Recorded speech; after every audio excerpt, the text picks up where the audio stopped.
हजुरको नाम भनिदिनुहोस्। प्रनिस छेत्री। हामी अहिले कहाँ छौँ? सौरा। कुन resort restaurant? Rosemary home. Okay ल साथीहरू, रोजमेरीमा आएर टक्क हाम्रो यहाँ भाइ के भाइ रे? प्रनिस भाइको हातबाट तातो रोटी नान खान चाहनुहुन्छ भने प्लिज वेलकम। हेर्नुहोस् त उहाँको कला। वाह वाह वाह वाह वाह।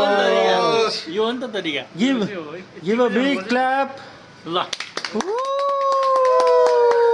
Round and round, round and round, round and round, round and round, round and round, round and round, round and round, round and round. Wow, wow, wow, bravo! Wow.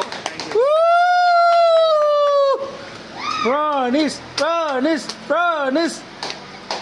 Wow, very. दियो है प्रनिस भाइले दियो है। यतिको चाहिँ हुनुपर्छ है प्रनिस भाइ। वाह वाह वाह वाह ए लु ल पकाउँ। ल टक्क आउने रोटी खाने नान खाने प्रनिस भाइको हातबाट बनाएको तातो एकदमै मिठो है त। Okay thank you.